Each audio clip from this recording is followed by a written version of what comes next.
স্বাগত ডিবিসি সংবাদে, আপনাদের সাথে আছে আমি রিফাত তাসনুভা। এবার জানাবো খবরে বিস্তারিত। সাবেক আইনমন্ত্রী আনিসুল হকের স্বার্থ সংশ্লিষ্ট ব্যাংক অ্যাকাউন্টে প্রায় 700 কোটি টাকার সন্দেহজনক লেনদেন পেয়েছে দুর্নীতি দমন কমিশন।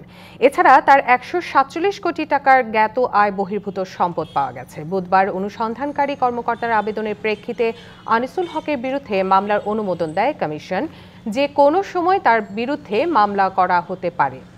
5 আগস্ট আওয়ামী লীগ সরকার পতনের পর আনিসুল হক সহ সাবেক শতাধিক মন্ত্রী এমপির বিরুদ্ধে অনুসন্ধান শুরু করে দুদক।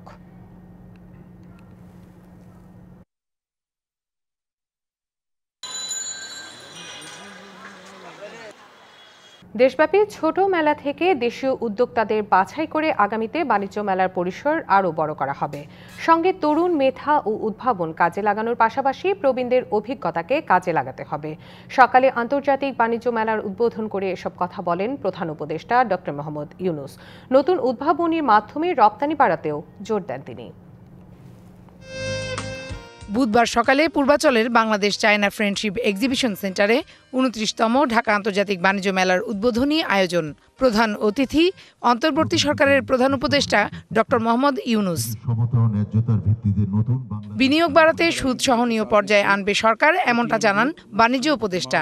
রমজানে তেল সহ অন্যান্য পণ্যের দাম কমে আসবে বলেও আশা প্রকাশ করেন তিনি। পর্যায়ক্রমে সুদ ভার সহনীয় মাত্রায় নিয়ে আসা সম্ভব হবে, যা বিনিয়োগের জন্য সহায়ক ভূমিকা পালন করবে। রমজান কেন্দ্রিক পণ্যের মূল্য স্তর স্থিতিশীল থেকে নিম্নমুখী থাকবে।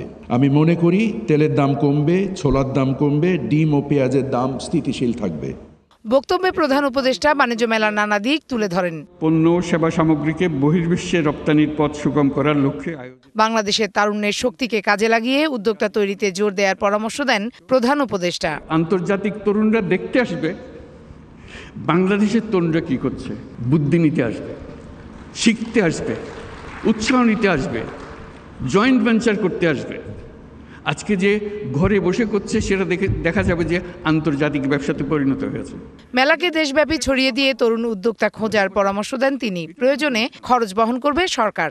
এই মেলার প্রস্তুতি সারা বছর ধরে চলবে। জেলায় জেলায়, উপজেলায় উপজেলায় বাছাই করা কে ফাইনাল মেলাতে জায়গা পাবে। প্রত্যেক উপজেলা থেকে 3 জন 4 জন যা আপনারা বিচার করেন আসবে, তাদের জায়গা পাবে। তাদের সমস্ত খরচ সরকার বহন করবে। এই মেলা একটা সুযোগ দেয় একজনেরটা দেখে আরেকজনের মাথায় সুরসুরি দেওয়া। এই সুযোগটা যেন আমরা গ্রহণ করতে পারি। মেলায় তরুণদের অংশগ্রহণ বাড়ানোর আহ্বান জানিয়ে প্রধান উপদেষ্টা বলেন, তাদের কাজের স্বীকৃতি দিয়ে মূল্যায়ন করতে হবে। শুভ উদ্বোধন ঘোষণা করি। Farhana Juthi, DBC news, Dhaka. বরাবরের মতো এবার হলো না বই উৎসব, তবে একসঙ্গে সব বই না পেলেও স্কুলে স্কুলে নতুন বই পেয়েছেন শিক্ষার্থীরা। কার্যক্রমের উদ্বোধন করে এনসিটিভি চেয়ারম্যান বলেন, বই উৎসবের নামে বছরের পর বছর অপচয় ও দুর্নীতি হয়েছে। সকাল থেকেই শিক্ষা প্রতিষ্ঠানগুলোতে ভিড় করতে থাকেন শিক্ষার্থী ও অভিভাবকরা। বছরের শুরুর দিনই নতুন বই হাতে পান অনেক শিক্ষার্থী। নতুন বই পাওয়া শিক্ষার্থীরা খুশি থাকলেও বই না পাওয়া শিক্ষার্থীদের মন খারাপ দেখা গেছে। এদিকে এবারের বইয়ের কাগজের মান ও ছাপার মান ভালো হওয়ায় স্বস্তি দেখা গেছে অভিভাবকদের মধ্যে। এবার প্রায় 40 কোটি বই ছাপার কথা, তবে সব বই না পারলেও সব উপজেলায় বই পৌঁছে দিয়েছে সরকার। সরকার পতনের পর ব্যাপক পরিমার্জন এবং নতুন করে টেন্ডারের কারণে এবার বই ছাপাতে বিলম্ব, জানিয়েছেন এনসিটিভি। এখন শর্ট, কিন্তু অ্যাডমিশন টেস্ট হোক, এগুলো তো সাবজেক্ট, এই অধ্যায়গুলো ওদেরকে পড়াতে হবে। তো সেই ক্ষেত্রে মানে বইটা যদি আগে আমরা পেতাম আমাদের জন্য অনেকটা ভালো হতো। বাচ্চাদের তো ক্ষতি যা হওয়ার অনেক আগেই হয়ে গেছে, এখন আর ক্ষতি হবার কিছু নেই। সরকারের টাকা একটা যদি আপনি বই ছাপাইছেন, আবার এটা বাদ দিয়ে আরেকটা ছাপা, তাহলে টাকা নষ্ট হবে। আমি টাকা নষ্ট হওয়ার কোনো প্রশ্ন নেই। আগে সংস্কার পরে নির্বাচন, সরকারের এই নীতি কোনো অর্থ বহন করে না বলে মন্তব্য করেছেন বিএনপির সিনিয়র নেতা ডক্টর আব্দুল মঈন খান। বলেন, সংস্কার একটি চলমান প্রক্রিয়া। সকালে জাতীয়তাবাদী ছাত্র দলের 46তম প্রতিষ্ঠাবার্ষিকীতে বিএনপির প্রতিষ্ঠাতা সাবেক রাষ্ট্রপতি জিয়াউর রহমানের কবরে শ্রদ্ধা নিবেদন শেষে এই মন্তব্য করেন তিনি। দেশের মানুষ ভোট দিতে চায় মন্তব্য করে মঈন খান বলেন, প্রয়োজনীয় সংস্কার করে যত দ্রুত সম্ভব নির্বাচনের প্রস্তুতি নিতে হবে। সংস্কার কোনোদিন থেমে থাকে না, কাজেই আগে সংস্কার, পরে নির্বাচন, অথবা পরে আগে নির্বাচন পরে সংস্কার এগুলো কোনো অর্থবহ প্রশ্ন নয়। আমরা এই বিশ্বাস রাখি যে একটি সমন্বয়ের মাধ্যমে সকল যে সংস্কার যেগুলো অতি প্রয়োজনীয় সেই সংস্কারগুলো হবে। বিএনপির আন্দোলন সংগ্রামের ভ্যানগার্ড হিসেবে পরিচিত জাতীয়তাবাদী ছাত্রদলের ৪৬তম প্রতিষ্ঠাবার্ষিকী আজ। দিবসটি উপলক্ষে দিনজুড়ে সংগঠনটির রয়েছে নানা আয়োজন। নেতাদের অনেকে বলছেন শিগগিরই পূর্ণাঙ্গ কমিটি ঘোষণা করা হবে ছাত্রদলের। আর জানুয়ারিতেই দেশের ২,০০০-এর অধিক শিক্ষা প্রতিষ্ঠানে গঠিত হবে নতুন কমিটি। এর মাধ্যমে সংগঠন গতিশীল হবার পাশাপাশি আগামী দিনের আন্দোলন সংগ্রামে দল আরও সক্রিয় হবে, এমন প্রত্যাশা সংগঠনটির নেতাদের। মানুষকে সংগঠন করতে হবে। শিক্ষা, ঐক্য ও প্রগতি, এই তিন মূলনীতিকে ধারণ করে ১৯৭৯ সালের ১ জানুয়ারি ছাত্রদল গঠন করেন বিএনপির প্রতিষ্ঠাতা শহীদ প্রেসিডেন্ট জিয়াউর রহমান।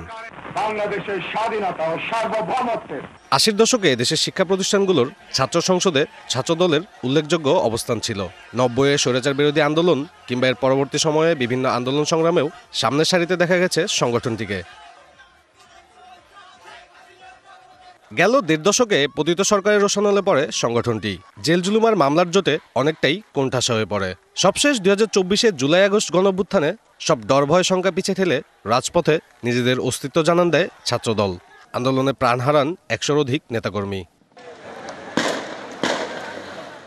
আন্দোলন সংগ্রামের নেতাকর্মীদের অবস্থান স্মরণ করে সংগঠনটির সাধারণ সম্পাদক বলছেন, ছাত্রদলের ভাবমূর্তি নষ্টে এখনও চলছে অপপ্রচার।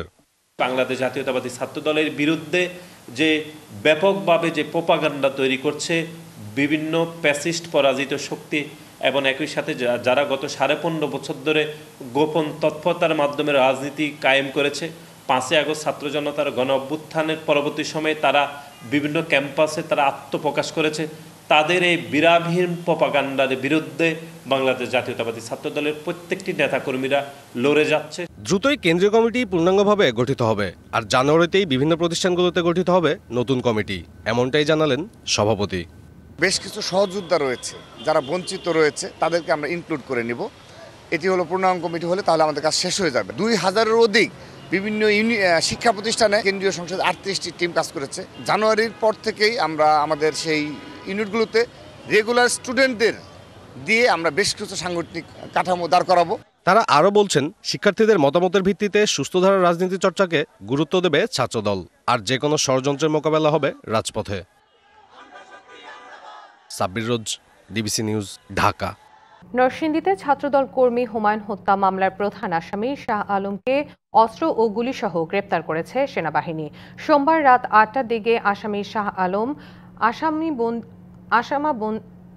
আসমা মন্দির চরের গ্রামের একটি বাড়িতে ঢুকে দরজা বন্ধ করে দেয়। এ সময় এলাকাবাসীকে ভয় দেখানোর জন্য কয়েক রাউন্ড গুলিও ছুড়ে। পরে এলাকাবাসী খবর দিলে সেনাবাহিনীর ২টি বিশেষ টহল দল বাড়িটি ঘেরাও করে ফেলে।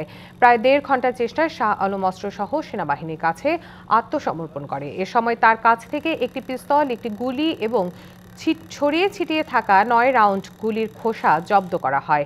রাতেই তাকে পুলিশের কাছে হস্তান্তর করা হয়। শাহ আলমের বিরুদ্ধে নরসিংদী, নারায়ণগঞ্জ এবং ঢাকার বিভিন্ন থানায় হত্যাসহ মোট ১৪টি মামলা রয়েছে বলে জানিয়েছে পুলিশ। বিভিন্ন অনিয়ম দুর্নীতির অভিযোগে রাজুকে অভিযান চালাচ্ছে দুর্নীতি দমন কমিশন। সেখানে আছেন আমাদের সহকর্মী নূপুর মাহমুদ। সরাসরি চলে যাচ্ছি সেখানে।